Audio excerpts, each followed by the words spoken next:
सुमन और उसका पति सूरज अपनी कार से घर जा रहे होते हैं कि तभी अचानक सुमन को डिलीवरी पेन शुरू हो जाता है और ना चाहते हुए भी सूरज को उस गांव के छोटे से नर्सिंग होम में सुमन को ले जाना पड़ता है, जहां डॉक्टर सुमन को आईसीयू वार्ड में ले जाते हैं।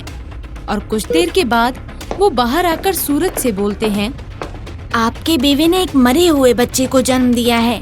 वैसे सुमन जी अभी बेहोश हैं, कुछ देर में उनको होश आ जाएगा। ये बोलकर डॉक्टर वहाँ से चली जाती है और सूरज पूरी तरह से टूट जाता है। उसको कुछ समझ नहीं आता कि वो क्या करे। तभी अमर नाम का एक आदमी अपने बच्चे को लेकर उसके पास आता है और उससे बोलता है, आप हमारे बच्चे को गोद ले लीजिए, बदले में कुछ मत देना, बस मेरे बच्चे का अच्छे से पालन पोषण करना और एक दिन अपनी तरह ही उसे बड़ा आदमी बनाना। पर तुम मुझे अपना बच्चा क्यों दे रहे हो?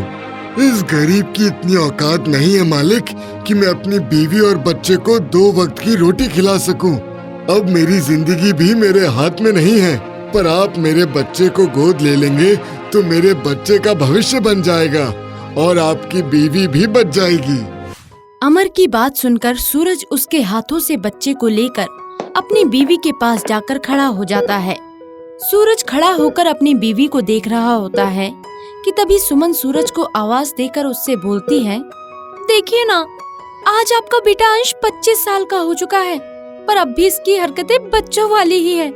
पापा देखना, आज मेरा बर्थडे है और माँ मुझे बाहर पार्टी करने नहीं जाने दे रही हैं। जहाँ सुमन और अंश उससे बात कर रहे होते हैं, वहीं सूरज को अमर की बातें सता रही होती है कि तभी वो अंश को अपने साथ अपने रूम में ले जाकर उससे बोलता है, बेटा आज तुम 25 साल के हो चुके हो, तुमने आगे का सोचा है? मेरा मतलब अपने करियर के बारे में कुछ सोचा है तुमने? अरे पापा मैं क्या सोचूं, मेरे पास तो सब कुछ है, और रही बात कुछ करने की तो आपका बिजनेस है ना, आगे चलकर मुझे उसी को तो संभालना है। अच्छा अब मैं चलता हूँ, मेरे दोस्त मेरा वेट कर रहे हैं, बाय। इतना बोलकर वो अपने दोस्त के साथ पार्टी करने चला जाता है और आधी रात को अपने दोस्त के साथ नशा करके घर लौट रहा होता है कि तभी उसकी कार के पास गंगा नाम की एक औरत आती है और अंश अपनी कार से बाहर निकलकर गुस्से में उससे बोलता है, ए बुढ़िया, मरने का इतना शौक है तो किसी और की गाड़ी के नीचे आके मर। गंगा अंश को देखकर उसके मुंह पर हाथ रखकर उससे बोलती है, अगर आज मेरा बच्चा जिंदा होता तो वो भी तुम्हारे जितना होता, आज उसका भी जन्मदिन होता। गंगा की नम आंख और उसकी बातें सुनकर अंश का गुस्सा शांत हो जाता है और वो गंगा से उसके बारे में पूछता है, जिस पर गंगा उससे बोलती है, मेरा इस दुनिया में कोई नहीं है, एक बच्चा हुआ था, वो भी मरा हुआ, एक पति का सहारा था, पर भगवान ने मुझसे उन्हें भी छीन लिया। पर तुम्हें देखकर ऐसा लग रहा है जैसे तुम मेरे ही बेटे हो। पहली बार किसी की बातें सुनकर अंश की आंखों में आंसू आ जाते हैं और वो जल्दी से अपनी कार में बैठकर घर आ जाता है, जहां सुमन उसके पास आती है और अंश अपनी माँ की गोद में अपना सर रखकर लेट जाता है। उसको यूं देखकर सुमन उससे बोलती है, क्या हुआ अंश, तू इतना दुखी क्यों है? पता नहीं माँ, पर जैसे मैं आपकी आंखों में कभी आंसू नहीं देख पाता, ठीक वैसे ही आज मुझे एक औरत मिली, वो मुझे देखकर रोने लगी। मुझे नहीं पता माँ मुझे क्या हुआ, पर मैं उसकी आंखों में आंसू नहीं देख पाया। बेटा, माँ का दिल तो ऐसा ही होता है, उसे तुझमें अपना बेटा याद आ गया होगा। तू चल आराम कर ले, और हाँ, थोड़ा ड्रिंक कम करके घर पर आया कर, अगर तेरे पापा को पता चला तो वो फिर तुझ पर गुस्सा करेंगे। ठीक है माँ। इतना बोलकर सुमन अपने रूम में चली जाती है, पर अंश पूरी रात गंगा के बारे में ही सोचता है। अगले दिन अंश गंगा से मिलने के लिए उसी जगह जाता है जहां वो गंगा को मजदूरी करते हुए देखता है। ये देखकर अंश उसके पास उसकी मदद करवाने के लिए पहुंच जाता है, जिसमें उसके हाथों में चोट लग जाती है और गंगा सारा काम छोड़कर अंश के पास आती है और उससे बोलती है, बेटा ज्यादा चोट तो नहीं लगी ना?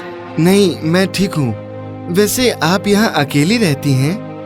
हाँ, पर आज इतने दिनों बाद मुझे कोई यहाँ देखने आया है। मुझे बहुत अच्छा लगा।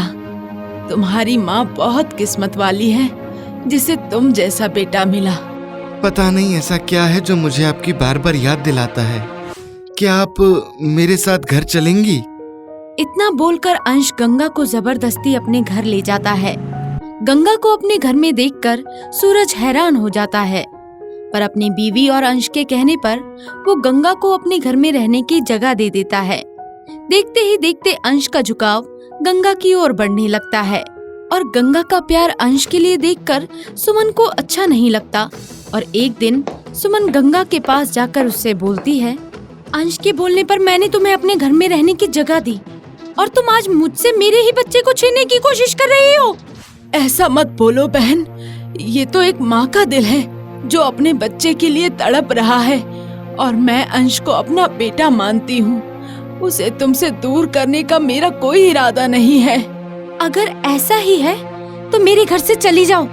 सुमन गंगा को घर से निकल जाने के लिए बोल ही रही होती है कि तभी अंश आकर उन दोनों की सारी बातें सुन लेता है। ये सब देखकर अंश सुमन से बोलने ही जा रहा होता है कि तभी उसे सीने में दर्द होता है और वो बेहोश होकर नीचे गिर जाता है।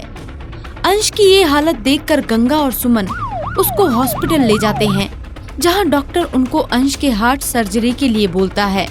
सुमन जल्दी से सूरज को फोन करके हॉस्पिटल बुलाती है, जहां वो गंगा और सुमन से बोलता है, मुझे पता था कि अंश के दिल में होल है और उसका ऑपरेशन होना है, पर अब तक मुझे कोई डोनर नहीं मिला, जिस वजह से आज अंश की ये हालत है। आपने मुझे ये बात क्यों नहीं बताई? मैं दूंगी अपने बच्चे को अपना दिल। अगर मैं तुम्हें सब कुछ बताता तो मुझे डर था कि मैं तुम्हें भी न खो दूं। मैं दूंगी अंश को अपना दिल, इससे मैं हमेशा अंश के साथ रहूंगी। मुझे लगेगा कि मेरा मरा हुआ बच्चा मुझे मिल गया और मरने के बाद मैं अपने अमर के पास चली जाऊंगी।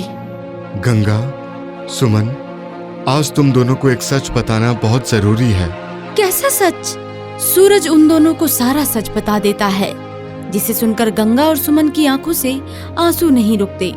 ये सच जानकर सुमन अपने बुरे व्यवहार के लिए गंगा से माफी मांगती है और उससे बोलती है, भले ही वो तुम्हारा बेटा है, पर उसे मैंने पाला है, पर मैं अब तुमसे तुम्हारा हक नहीं छीनूंगी। अगर तुम चाहती हो कि अंश के सीने में तुम्हारा दिल धड़के, तो ऐसा ही होगा। इतना बोलकर सुमन उसको हार्ट ट्रांसप्लांट की इजाजत दे देती है। गंगा अपना दिल देकर उसके सीने में हमेशा धड़कती है, जिसके कुछ दिनों बाद अंश भी ठीक हो जाता है और ये सब सुनकर वो एक बड़ा आदमी बनकर अपनी असली माँ के सपनों को पूरा करता है। वहीं अंश अपनी माँ सुमन और पिता सूरज के साथ अपनी जिंदगी को एक नए सिरे से जीना शुरू करता है, जिसके कुछ दिनों बाद वो एक लीजा नाम की लड़की से शादी कर अपना घर बसा लेता है।